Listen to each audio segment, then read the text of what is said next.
हरियाणा को एक विकसित राज्य के रूप में स्थापित करने की दिशा में मुख्यमंत्री मनोहर लाल निरंतर कदम बढ़ा रहे हैं।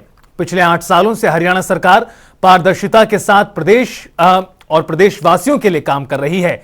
इस दिशा में काम करते हुए प्रदेश सरकार नागरिकों के उत्थान के लिए महत्वपूर्ण योजनाएं चला रही है, जिसे मुख्यमंत्री मनोहर लाल राज्य स्तरीय जनसंवाद कार्यक्रम के जरिए सुनिश्चित करने का काम कर रहे हैं।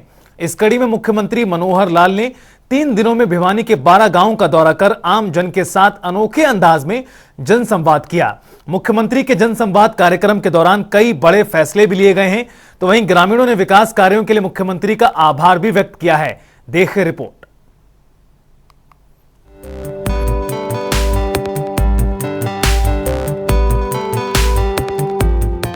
पारदर्शिता के साथ हरियाणा में सरकार चला रहे मुख्यमंत्री मनोहर लाल के पिछले 8 सालों के कार्यकाल में हरियाणा प्रदेश ने देश भर में नाम रोशन किया है। सरकार की महत्वपूर्ण योजनाओं का लाभ सीधा हरियाणा के नागरिकों को हो रहा है, जिसे मुख्यमंत्री मनोहर लाल स्वयं सुनिश्चित करने का काम कर रहे हैं। हरियाणा के मुख्यमंत्री मनोहर लाल के जनसंवाद कार्यक्रम के माध्यम से चलाए गए सरकार आपके द्वार कार्यक्रम का रुख अब जिस तरह से गांव की ओर चल पड़ा है, उससे न केवल प्रदेश के विकास को गति मिल रही है, बल्कि हरियाणा विकसित राज्य के रूप में स्थापित होने की दिशा में तेजी से कदम बढ़ा रहा है।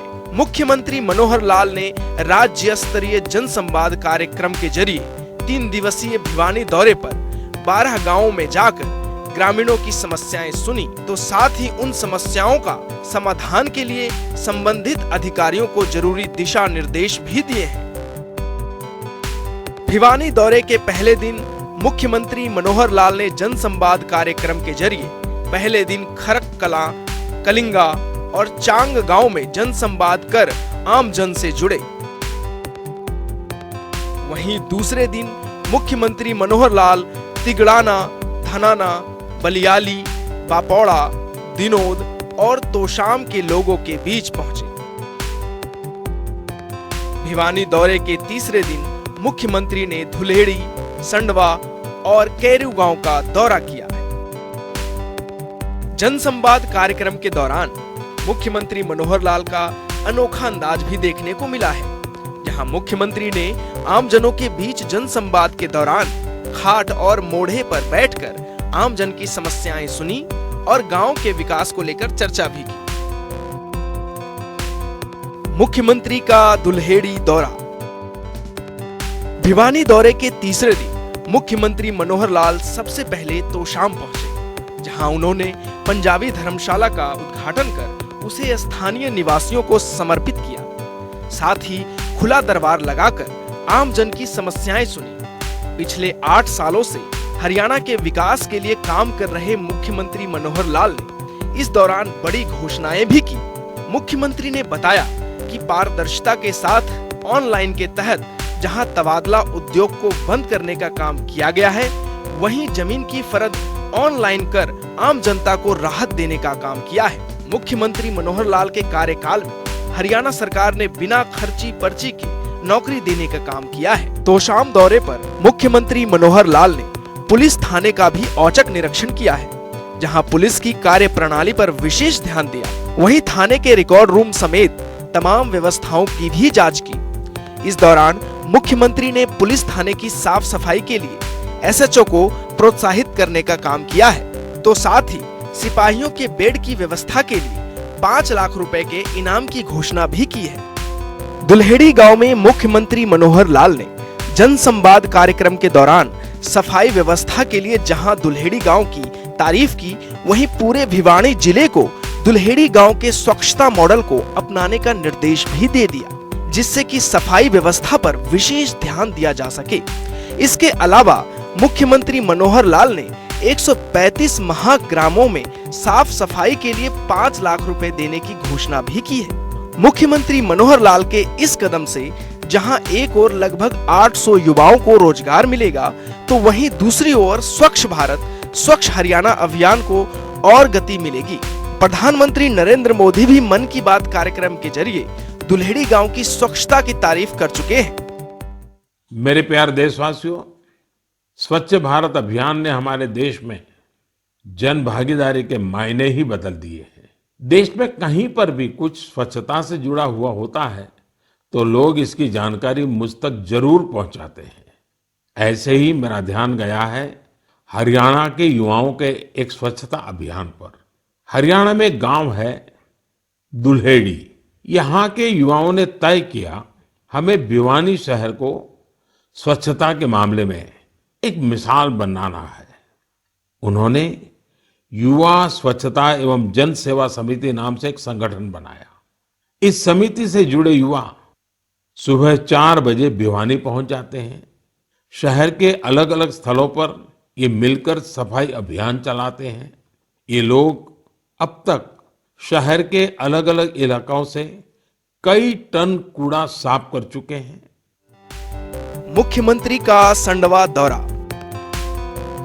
हरियाणा की प्रगति और उत्थान के लिए काम कर रहे मुख्यमंत्री मनोहर लाल ने भिवानी दौरे पर संडवा गांव में जन संवाद कार्यक्रम कर आम जन की समस्याएं सुनी, तो साथ ही ये भी बताया कि अपराधियों के खिलाफ सख्त कार्रवाई के लिए हर कोका कानून सरकार लेकर आ रही है, जिसके तहत अपराध की जांच एसपी स्तर का अधिकारी करेगा और अपराधियों की जमानत भी मुश्किल हो जाएगी, जिससे न केवल हरियाणा में अपराध पर लगाम लगाया जा सकेगा बल्कि मनोहर हरियाणा एक और नया कीर्तिमान स्थापित करेगा।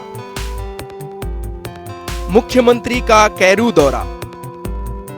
सार्थक सोच और मनोहर नीतियों से हरियाणा को विकास पथ पर आगे लेकर बढ़ रहे मुख्यमंत्री मनोहर लाल भिवानी दौरे पर कैरू गांव भी पहुंचे, जहां उन्होंने चिंकारा ब्रीडिंग सेंटर का भी अवलोकन किया और जरूरी दिशा निर्देश भी दिए।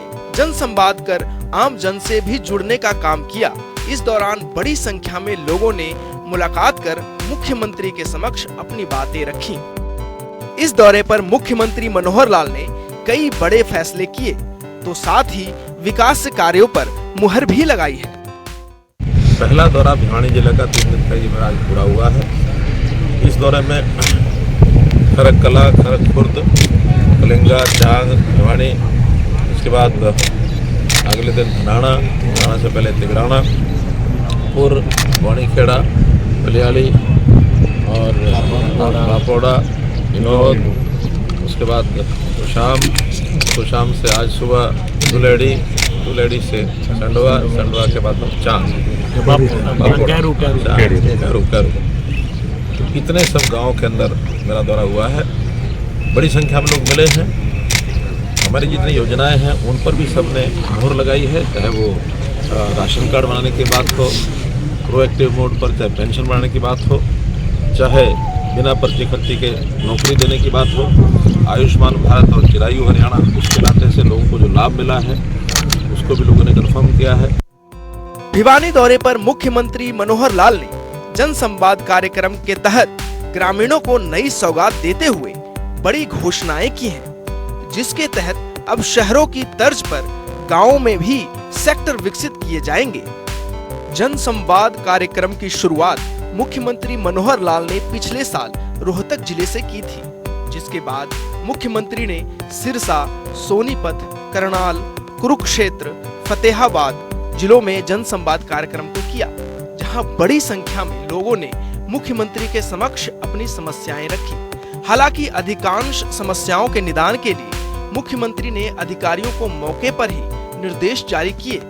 यहां तक कि कई मामलों में मुख्यमंत्री मनोहर लाल ने अपने कर्तव्य निर्वहन में कोताही बरतने वाले कर्मचारियों को निलंबित भी कर दिया। किन्हीं कारणों से गांव के वो लोग जो जिला मुख्यालय जन संवाद कार्यक्रम में नहीं पहुंच पाए थे, उनसे मुख्यमंत्री ने सीधी बातचीत करने की पहल की है, जिससे हरियाणा और हरियाणा वासियों के विकास को गति मिल रही है। स्पेशल डेस्क, जनता टीवी।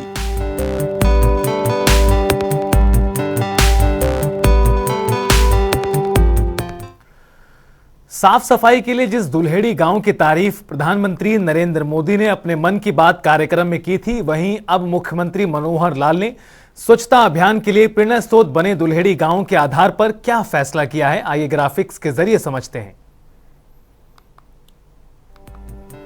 प्रदेश के 135 बड़े गांवों के लिए घोषणा की गई है। ट्रैक्टर ट्रॉली व आवश्यकता अनुसार सफाई कर्मचारी होंगे। गांव के कूड़े कचड़े को इकट्ठा कर बनाई जाएगी कंपोस्ट खाद। दुलेड़ी गांव की युवा स्वच्छता जन सेवा समिति को 5 लाख की पुरस्कार राशि की घोषणा भी की गई है सफाई के लिए। एक बेहतरीन सरकार और उम्दा शासन व्यवस्था का परिचय यही है कि उस प्रदेश में विभिन्न सुविधाओं और सेवाओं का लाभ सबसे निचले स्तर पर गरीब और जरूरतमंदों तक पहुंच सके। हरियाणा की मनोहर सरकार लगातार प्रयास कर रही है कि प्रदेशवासियों को हर एक योजना का लाभ मिल सके। इस कड़ी में मनोहर सरकार की ओर से परिवार पहचान पत्र योजना शुरू की गई है। इस योजना के जरिए लाभार्थियों का चयन सामाजिक, आर्थिक और जाति जनगणना के आधार पर किया जाता है। पात्र नागरिकों को विभिन्न सरकारी सेवाओं और योजनाओं का लाभ परिवार पहचान पत्र के जरिए मिल रहा है। देखिए रिपोर्ट। एक कुशल सरकार और एक बेहतरीन शासन व्यवस्था की पहचान ये होती है कि उसे समस्त नागरिकों के लिए उपलब्ध विभिन्न सेवाओं और योजनाओं का लाभ उन तक पहुंच सके। इसे सुनिश्चित करने का कार्य एक कुशल नेतृत्व वाली सरकार ही करती है। यहाँ ये भी सुनिश्चित किया जाना जरूरी है कि पात्र नागरिकों तक प्रदान की जाने वाली तमाम सेवाएं और सुविधाएं उन तक समय पर ही पहुंच सके।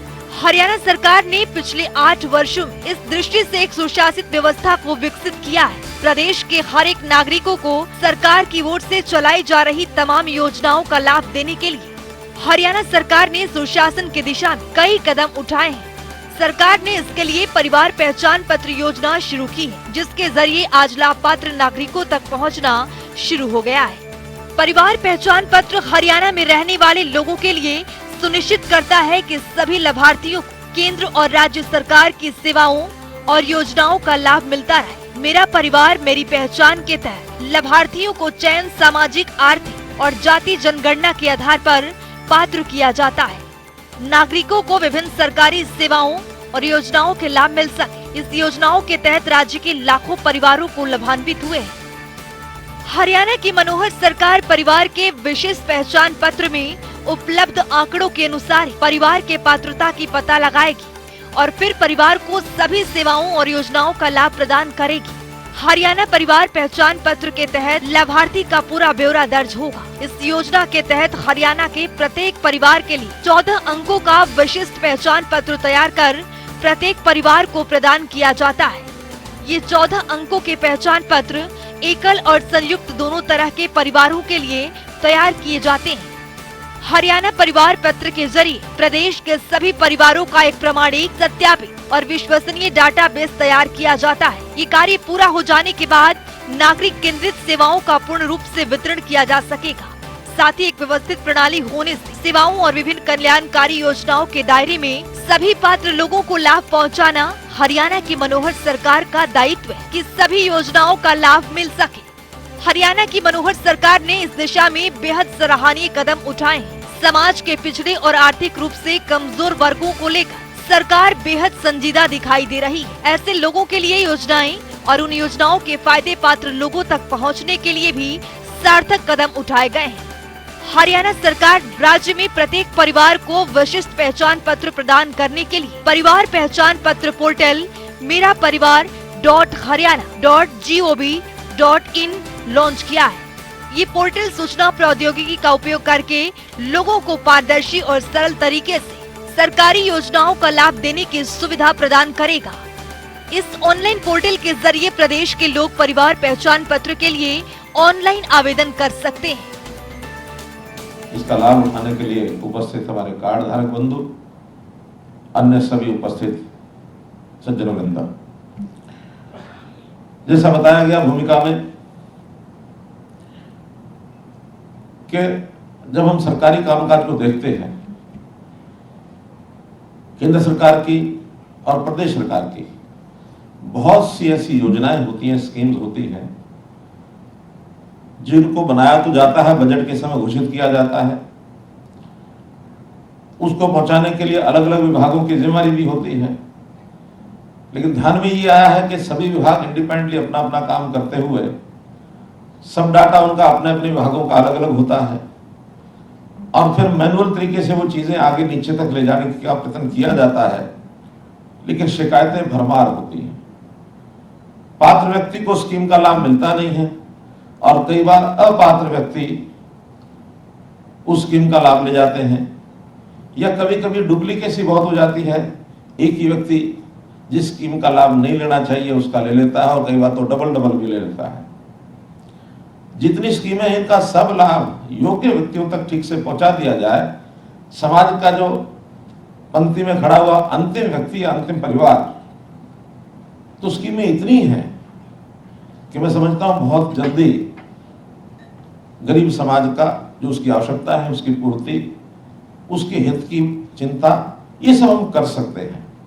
उसी में से विचार आया था कि क्यों ना आज टेक्नोलॉजी के समय में जो जिस प्रकार प्रौद्योगिकी विकसित हो रही है देश और दुनिया में, इसका लाभ उठा करके क्या हम सब व्यक्तियों की, सब परिवारों की गिनती करके एक जगह नहीं रख सकते और उसका डायनेमिक डाटा नहीं बना सकते।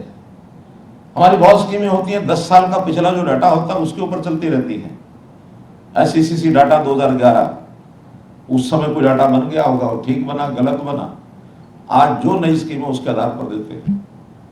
केंद्र सरकार की ओर से निर्देश है, हमारा भी उसमें कोई ऐसा दोष नहीं, लेकिन इसको क्या हम डायनेमिक डाटा बना करके 10 साल में तो बहुत परिवर्तन हो जाते हैं। एक सामान्य गरीब परिवार काम धाम से, नौकरी से, अपने उद्यम से आगे बढ़ सकता है। शायद उसकी आवश्यकता आज नहीं रही, 10 साल पहले थी, और 10 साल पहले कोई अच्छा परिवार था, संपन्न परिवार था, कोई कारण बन गए होंगे, आज उसकी आवश्यकताएं बढ़ गई, उसको आज कुछ नहीं मिलता है। तो इस बारे में अब उस डायनेमिक डाटा को तैयार करने के लिए इस विषय की शुरुआत की थी। मेरा परिवार मेरी पहचान ये हरियाणा सरकार की वो अनूठी पहल है जो नागरिकों को सीधा लाभ पहुंचाने के लिए बनाई गई है। इस योजना के लागू होने से बिचौलियों की गुंजाइश जड़ से समाप्त हो गई है। ये एक बहुआयामी योजना है जिससे अनेकों सुविधाएं और सुगमताएं जुड़ी है। तो चलिए अब ग्राफिक्स के जरिए समझते हैं। इससे विभिन्न आवेदन प्रक्रियाओं में और तेजी आएगी। प्रधानमंत्री आवास योजना के आवेदन में आसानी होगी। पात्र जन चिकित्सकीय योजनाओं से स्वतः जोड़ सकेंगे। पात्र लोगों की राशन कार्ड आसानी से जारी हो सकेंगे। पात्र लोगों को विभिन्न पेंशन सुविधाओं के दायरे में लाया जा सकेगा। व्यवस्था और नागरिकों के बीच पारदर्शिता कायम होगी। अधिक पात्र लोगों को समाज कल्याण योजनाओं का लाभ मिल पाएगा। लाडली और विवाह शगुन योजनाओं का भी लाभ मिलेगा। कृषि व बागवानी से जुड़े सब्सिडी पात्र लोगों तक पहुंच पाएगी। परिवार के लापता सदस्यों को ट्रैक कर पाने में मददगार साबित होगा। सरकारी नौकरियां पाने में सहायक सिद्ध होगा। विभिन्न छात्रवृत्ति योजनाएं हासिल करने में मददगार होगा। उन सेवाओं का लाभ मिल सकेगा जिसके लिए सिर्फ प्रदेश के नागरिक ही पात्र हैं। ये सरकार की वो महत्वाकांक्षी योजना है जिससे हरियाणा प्रदेश की गवर्नेंस छवि को देश भर में ख्याति मिल रही है। इस योजना के लिए सॉफ्टवेयर तकनीक का इस्तेमाल किया गया है। इसकी मदद से आपको एक जगह बैठे हुए सारी जानकारी बेहद सरलता से उपलब्ध हो सकेगी। इसमें अगर आपको खुद से जुड़ी किसी अपलोडेड जानकारी में गलती नजर आ रही है या आप उसमें किसी तरह का बदलाव करना चाहते हैं तो आपको किसी केंद्र के चक्कर नहीं लगाने पड़ेंगे, बल्कि पोर्टल सभी जानकारियों को अपलोड कर देगा। यहाँ तक कि अगर किसी लड़की का विवाह होता है तो पोर्टल के जरिए लड़की का नाम पिता के परिवार से हटाकर पति के परिवार में जोड़ दिया जाएगा। राज्य के नागरिकों को परिवार पहचान पत्र बनवाने के लिए आवेदन करने के लिए ऑनलाइन पोर्टल की सुविधा प्रदान कर रही है। राज्य के लोग बड़ी ही आसानी से घर बैठे इंटरनेट के माध्यम से परिवार पहचान पत्र के लिए ऑनलाइन आवेदन कर सकते हैं। इन ऑनलाइन पोर्टल के माध्यम से राज्य के नागरिकों को रजिस्ट्रेशन की सुविधा इसलिए दी जा रही है कि ताकि उन्हें कहीं जाना न पड़े। इस ऑनलाइन पोर्टल का उद्देश्य पंजीकरण प्रक्रिया को गति देना और अधिक से अधिक लोगों को इस योजना से जोड़ना है। इस कार्यक्रम के तहत हर नागरिक और हर परिवार डेटा जाता है जिसका इस्तेमाल लोगों के जरूरत के हिसाब से योजनाएं बनाने के लिए किया जाएगा। इतना ही नहीं, आत्मनिर्भर हरियाणा कार्यक्रम के तहत भी इस डेटा का उपयोग किया जा सकेगा। परिवार पहचान पत्र योजना में ऑनलाइन आवेदन कैसे करें? इस योजना से लाभ उठाने के लिए आवेदक को सबसे पहले परिवार पहचान पत्र योजना की ऑफिशियल वेबसाइट पर जाना होगा। ऑफिशियल वेबसाइट पर जाने के बाद आपके सामने होम पेज खुल जाएगा। इस पोर्टल पर राज्य के लोग देख सकते हैं विकलांगता, विधवा, वृद्धावस्था पेंशन योजनाओं के लिए ऑनलाइन प्रक्रिया कैसे लागू किया जाए। इसके अनुसार CSCS के ऑपरेटर फिर पेंशन योजनाओं की आवेदन फॉर्म ऑनलाइन भर सकते हैं। परिवार पहचान पत्र परिवर्तन का एक बड़ा माध्यम साबित हो रहा है, क्योंकि ये न केवल सरकार जनता के बीच की दूरी को खत्म करेगा, बल्कि सूचना प्रौद्योगिकी के विकास के जरिए ये लोगों को विभिन्न सरकारी योजनाओं का प्रभावी और कुशल वितरण भी शुरू करेगा। हरियाणा सरकार लगातार प्रदेश के हित में कई योजनाएं चला रही है, ताकि जनता को हर एक योजनाओं का लाभ मिल सके। ब्यूरो रिपोर्ट, जनता टीवी। और चलिए अब जान लेते हैं आज के सवाल का विजेता कौन है।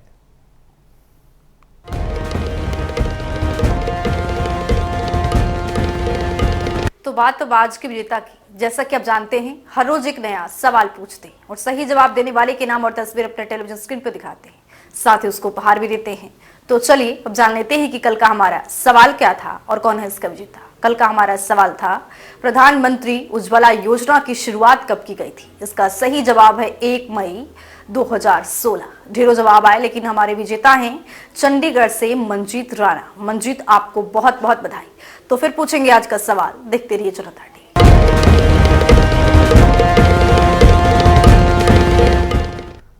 और अब वक्त है आज की मुलाकात का। आज की मुलाकात में हम हर दिन नए शख्सियत से आपको रूबरू कराते हैं और उनके कार्य प्रणाली पर बारीकी से नजर डालते हैं और जानते हैं वो तमाम योजनाएं जो बनी हरियाणा की जनता के लिए। तो ऐसी शख्सियत से जनता टीवी ने खास बातचीत की। इनका नाम है लेखराज, जो कि फरीदाबाद से नो हरियाणा रोडवेज में महाप्रबंधक के पद पर काबिज हैं। सुनिए।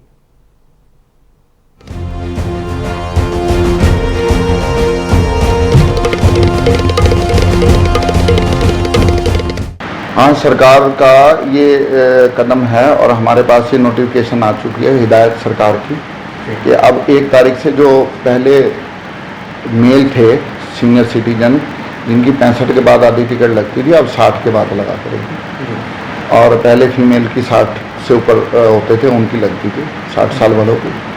तो अब मेल और फीमेल दोनों की 60 जो हो जाएंगे उनका जो है आधा टिकट लगेगा और उसके लिए हम पास भी बना के देंगे। अभी जल्दी जो है सारी प्रक्रिया पूरी करने के बाद सारी चीज़ हम आपके माध्यम से लोगों को बता देंगे। अभी एक सरसरी तौर पे मीटिंग हुई थी, उसके अंदर हमें बता दिया था, तो अभी उसका मेन मॉड्यूल बन के आएगा हमारे पास, तो वो हम आपके माध्यम से बता देंगे लोगों को। उसमें अपने पोर्टल पे जाके सारी अपनी डिटेल भरनी होगी और परिवार पहचान पत्र की डिटेल डाल के तो उनके नंबर पे OTP आएगा, जो परिवार पहचान पत्र का उन्होंने मोबाइल नंबर दिया होगा, तो उसके ऊपर से OTP लेके उसके अंदर भरना होगा, तो वो निकल आएगा उसका पास। उस पास को जो है ना, जो डॉक्यूमेंट निकल के आएंगे उससे हम वेरीफाई करके ना उसको वापस अपलोड करने के बाद जहाँ भी किसी ने अप्लाई किया होगा तो वहीं वो प्रिंट निकाल सकता है पास।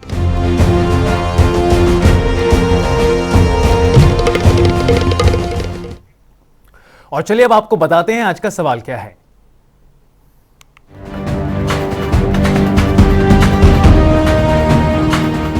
हर रोज की तरह हाजिर हूं आज का सवाल लेकर। जैसा कि आप जानते हैं, हर रोज एक नया सवाल पूछते हैं और सही जवाब देने वाले के नाम और तस्वीर अपने टेलीविजन स्क्रीन पर दिखाते हैं, साथ ही उसको उपहार भी देते हैं।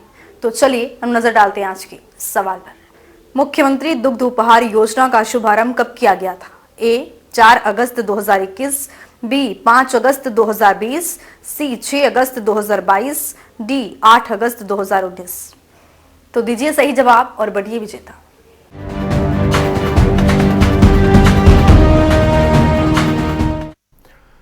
और फिलहाल इस बुलेटिन में इतना ही। आप देखते रहिए जनता टीवी।